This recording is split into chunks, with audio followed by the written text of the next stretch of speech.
और निवस्त्र करके उनको दुरुस्त निकाला जाता है। इससे बड़ी मैं समझता हूँ भारत के ऊपर को काला टीका नहीं लग सकता।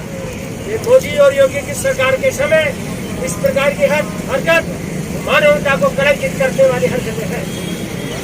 इसी प्रकार से आप देखिए RSS गवर्नमेंट वास करके और एक ही पुलिस कांस्टेबल द्वारा हमारे मानवता के 3 भाइयों को और एक हमारे आदिवासी भाई को गोली से भून दिया गया कि उसी विचारधारा का प्रतीक है जो उनको सिखाया जाता है। तो इस तरह से देश का संविधान और देश की अस्मत इज्जत आदिवासियों की, माइनॉरिटीज की, दलितों की के ऊपर जिस प्रकार से जुर्म और अत्याचार किए जा रहे हैं उसके प्रतिरोध में आज हमें यह सब कैंडल मार्च करने के लिए उपस्थित हुए हैं। तो साथियों, इसी दुख की घड़ी में जितने भी सारे लोग जो जयपुर में सुन रहे हैं, जो देख रहे हैं, सभी समुदाय के, चाहे अनुसूचित जाति के हो, जनजाति के हो, पिछड़ा वर्ग के हो या अल्पसंख्यक समुदाय के भाई हो, सबके सब आकर के इस प्रतिरोध में शामिल हो और हम प्रार्थना करें कि उन आत्माओं को समाज जो इस देश का मूल निवासी है उसकी जल, जमीन, जंगल तीनों छीनने की साजिश है ये सरकार पिछले 9 साल से कर रही है। मणिपुर में जो हिंसा हो रही है वो हिंसा भी उसी साजिश का एक नतीजा है। वहाँ जो ट्राइबल कम्युनिटी है उस ट्राइबल कम्युनिटी की जमीनों को, जायदादों को छीनने की साजिश का एक नतीजा है जो मणिपुर में आप हिंसा देख रहे हैं। ये हिंसा नहीं है दोस्तों, ये एक नरसंहार है। एक जो यदि देश को कलंकित करने पर आमादा लोग हैं या देश को जो है देश के वातावरण को गंगा नदी तहजीब को उसको दूषित करने पर लगे हुए हैं, तो हमें चाहिए कि हम सब मिलकर के इस सिलसिले में काम करें। आप देखते हैं कि अभी मणिपुर चल रहा है। हमारे यहाँ पर कुछ यानी मैं किसी कंपनी में गया, कल की बात बता रहा हूँ कि वहाँ पर कुछ लोग खुश हो रहे थे इस बात पर कि हमारे यहाँ का इसरो का भेजा हुआ यान जो है वो चांद पर उतर चुका है। मैंने कहा ठीक है, बहुत अच्छी बात है, इस पर हम तालियां भी बजानी चाहिए और इस पर हमें खुश भी होना चाहिए। लेकिन हो ही रहा है कि मणिपुर तो चल रहा है, ट्रेन में लोगों को मारा जा रहा है, दलितों पर अत्याचार हो रहा है और माइनॉरिटीज के साथ नाइंसाफी हो रही है। ये सारी बातें हो रही है और हम चांद पर पहुँच करके क्या करेंगे, क्या ले लेंगे। जब इस पर जो है राहत इंदौरी साहब ने जो बात कही है कि तूफानों से आग मिलाओ, तूफानों से आग मिलाओ, सैलाबों पर वार करो, तूफानों से आग मिलाओ, सैलाबों पर वार करो और बदलावों का चक्कर छोड़ो। ये तुम्हें जो पार लगा देंगे और तुम्हें यूँ ऊंचा उठा देंगे और ये सारी बातें होगी, तो ये सारी बातें छोड़ो, बदलावों का चक्कर छोड़ो, तैर का दरिया पार। ये भी है कि फूलों की दुकानें खोलो, फूलों का व्यापार करो, फूलों की दुकानें खोलो, फूलों का व्यापार करो और मोहब्बत, प्रेम, इश्क अगर खता है तो ये खता 1 बार नहीं 100 बार करो। ये हमारे साथ, लेकिन हम शोक दिवस मना रहे हैं। कारण क्या है? कारण यही है कि आदिवासियों पर भी जो अत्याचार हुए हैं और आदिवासियों के जो अधिकारों का हनन हुआ है उस पर भी हमें बात करनी चाहिए और उस पर बात करके हमें उनके अधिकारों को दिलवाने की कोशिश करनी चाहिए। जो समुदाय है उसको एक तरह से कटघरे में खड़ा करना चाहता है और उनको एक तरह से विक्टिम है वो बना देना चाहता है और ये इनका इतिहास है।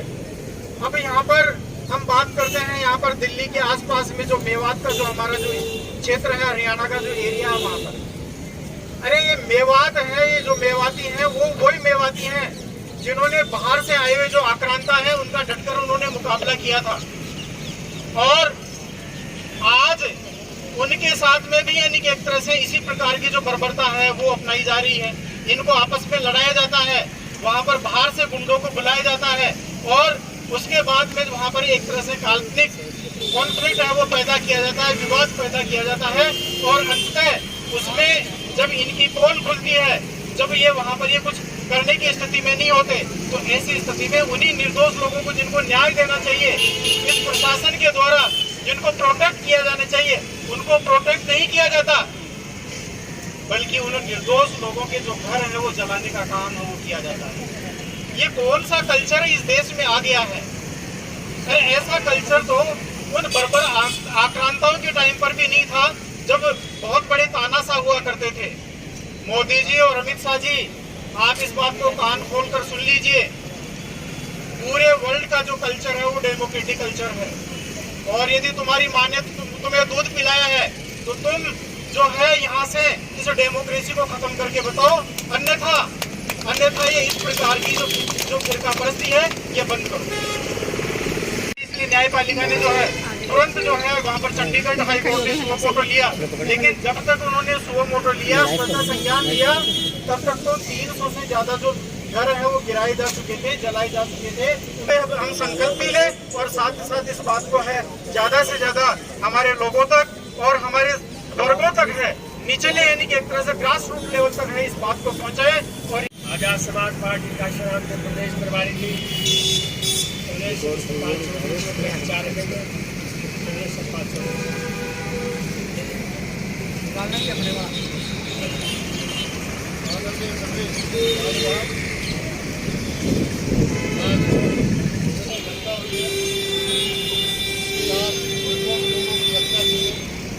और ये इस परंपरा इतना प्रश्न उनके घर देश का होगा वो सब नहीं, आप लोगों को सबको जानकारी है।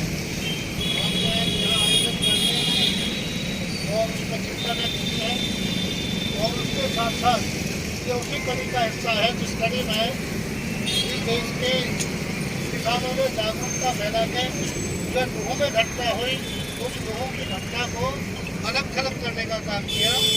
और उसके साथ साथ इससे भी बड़ी एक खतरनाक साजिश और षड्यंत्र उत्तर प्रदेश का हुआ।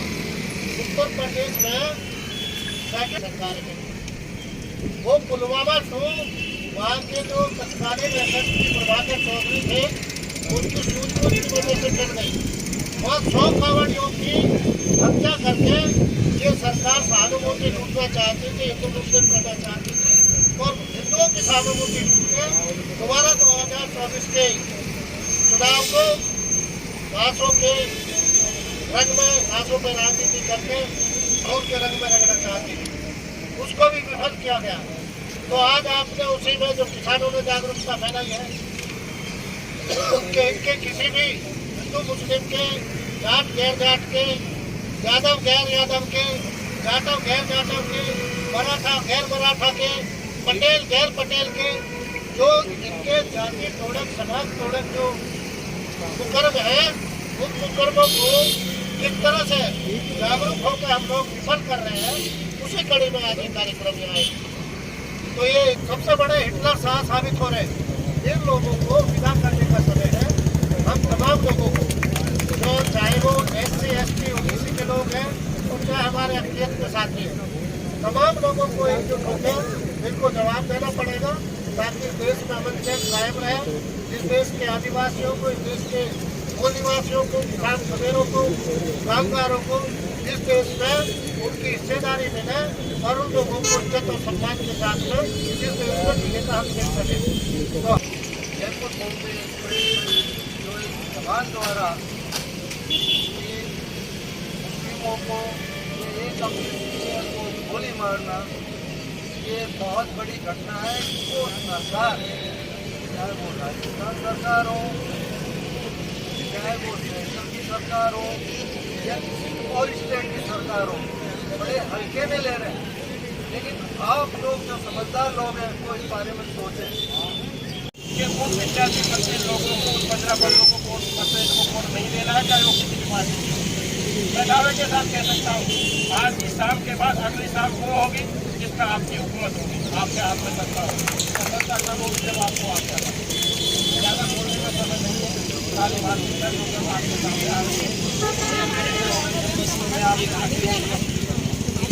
अब ये जो लड़ाई है पिछले 5 सालों से इस राजस्थान में लड़ रही है, देश में लड़ रही है, और इसके अगवा भाई चंद्रशेखर आजाद जी हैं जिन पर भी मुझे उदाहरण बोलने पाए नहीं। और हमने पिछले 5 साल से राजस्थान में जो लड़ाई लड़ी है उसको पहले जिलों के लेवल पे लड़ा, गाँव के लेवल पे लड़ा, संभाग के लेवल पे लड़ा, और अब हम उसको राज्य के लेवल पे राजस्थान की राजधानी जयपुर में लड़ रहे हैं। और 20 अगस्त को बीटी रोड मानसरोवर में सामाजिक न्याय महासम्मेलन का एक आयोजन किया है। मेरी आप सबसे हाथ जोड़कर गुजारिश है, आप ज़्यादा से ज़्यादा लोग बीटी रोड मानसरोवर 11 बजे पहुँचे। भाई चंद्रशेखर आएंगे, उनको सुने और वो आपके लिए क्या कर रहे हैं या आप उनके लिए क्या कर रहे हैं, वो वहाँ उनके साथ आकर हम चर्चा करें।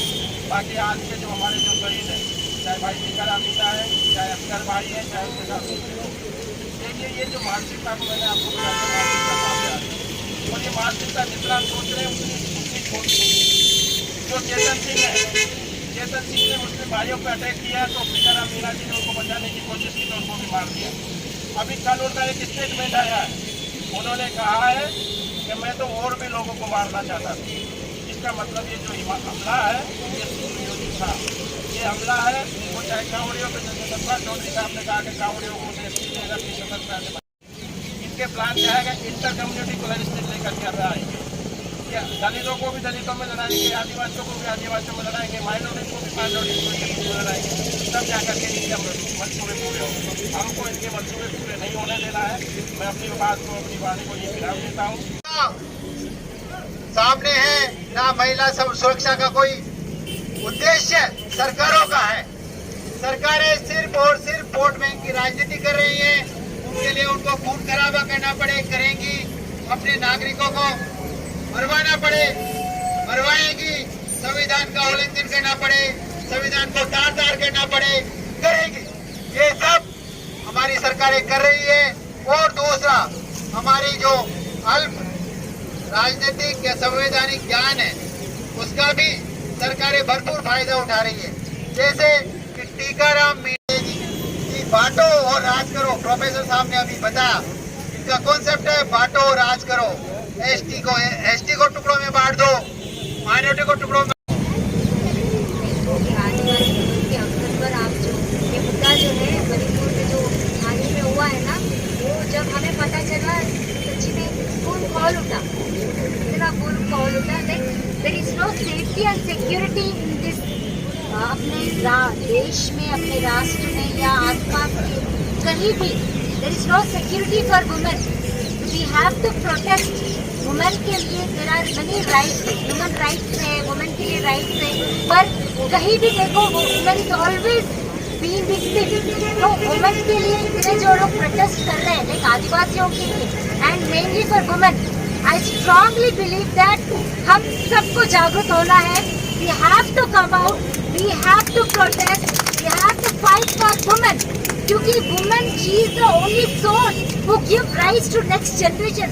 यहाँ हम औरतों को देवता देवियों के रूप में माना जाता है। अपने यज्ञ नारायण पूजन्ते तत्र रमन्ते देवता। तो हम जब वुमेन को उस रूप में देखेंगे तो हम आगे बढ़ेंगे। यहाँ ये रेप अत्याचार जो हो रहा है ना, that's not right. I strongly believe that we have to come, we have to protest for the women rights. And आदिवासियों को बोले तो कोई भी नहीं है उनको, उनके लिए लड़ने के लिए। आप सब लोग उनकी सपोर्ट में हो, हम भी हैं, हमारी तरफ बहुत महिलाएं हैं। We will come and will definitely support. कोई भी हो, I don't know who is behind. It's not justice. Let's fight for the justice for women. Thank you very much for this opportunity.